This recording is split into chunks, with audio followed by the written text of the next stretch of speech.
Hi again then guys, and welcome to episode 12 of GT Masters, the review series for Gran Turismo's selection of, as the name pretty much suggests, GT class race cars, or at least track-ready vehicles which follow the same kind of guidelines as GT cars.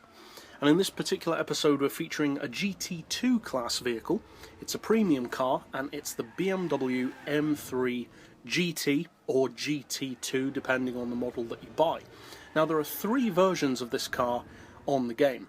There's the GT, the GT2 and the base model, which you can see here. And for some reason, and I'm not really sure why to be honest, they chose to make this model, the base model, a secret car, which is kind of odd, but they did it, so that's the way it is. Now, I can't recall which one of the other two you have to buy to unlock this. I think it may be the version with slightly more yellow detailing that you have to buy, but I may be wrong there. But all three cars are essentially the same. They have the same look, the same price, the same spec.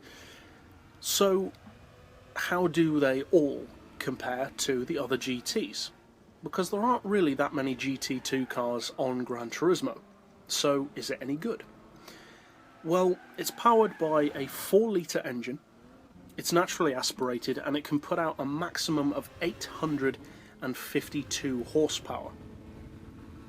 As far as torque, it puts out 541 foot-pounds, which is okay. Not as impressive as the power, but certainly not bad, and at the same time not surprising either. It weighs in at 1,245 kilos, which is pretty good. Not the lightest of GTs, but it's a GT2 spec machine, so it's within, obviously, those parameters. And it puts out 684 horsepower per tonne, which, for a vehicle of its weight, is not bad at all. As far as PP, I would say this car is pretty much perfect. 645 PP fully tuned. Any higher than that and cars start to become, well, you start to get into seriously competitive territory with prototypes and whatnot, so you don't really want GT class machines going into that kind of territory unless they can really take on those prototypes. So the fact that this car is less than 650 pp, I would say is a good thing. Now 645 is great, you can work with that. I would suggest racing this car anywhere between, say, 525 up to, say, 600 pp. That's its sweet zone, I would say, especially between 575 and 600. Anywhere between there, and you can really use this car to your best advantage. Now, it is a GT2 class machine, but in many ways it actually handles in a very similar way to a DTM touring car, which isn't surprising considering that BMW has had a strong showing in many forms of motorsport, including the DTM. And overall, although I personally don't use the M3 GT2 a huge amount, it is definitely a good all-round GT car.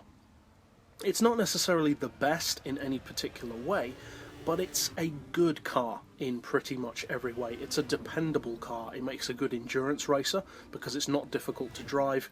It has enough power for it to be fast, but not so much that you're constantly fighting against the car or against rampant wheel spin or a tail-happy chassis. It's just a good car. That's the best word to describe it. It's well balanced. It's everything you need a GT class machine to be. The fact that it's also a premium model, that you can paint it in the case of the base model, and that it's based on an M3, which is a massively popular model anyway, those things are all just added bonuses. But those bonuses all add up to make it a great machine. So much so that even though I'm not a huge fan of the E92 M3, I still think that this is an excellent car. You don't see a massive amount of people using the base model, which is understandable as it is technically a hidden model.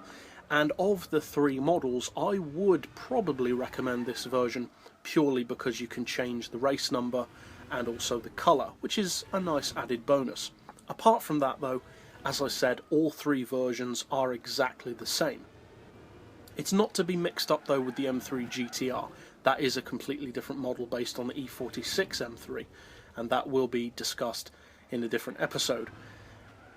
I would say another one of the great things about this car, and again this goes for all three models, is the price. 350,000 credits. That is a superb price for such a good car. Now, as I said, I don't want to be misleading about the car. The top speed is not among the quickest of the GT class, neither is the acceleration, and it's not necessarily the best handling GT2 car or GT class car in general in the game.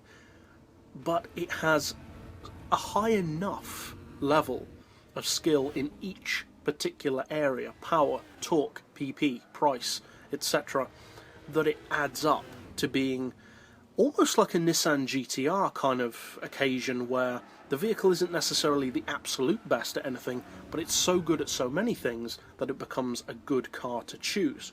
And that is very much what this M3 represents. For 350,000 credits, that means you're looking at head-on competition with cars like the RJ and Nissan GTR and a variety of other cars, even BMW's own Z4 GT3, which we will review in the future of the series. Also, that's a little bit cheaper than cars like the Mercedes SLS GT3, so it's very well priced. It's at least as good as the GTR race cars. I would say around most tracks, a very, very good race car. For top speed tracks, not so much, but for pretty much any track that involves smooth, dependable handling or technical circuits, the M3 is an excellent model because it delivers that 850 plus horsepower in a very easy to control way. So, if you're looking for a not necessarily amazing, but dependable and good all-round GT class machine, then the M3 GT or GT2 in its normal or base model forms is an excellent model to go for. But that's it for this episode. I'll see you guys next time, and as always, thanks for watching.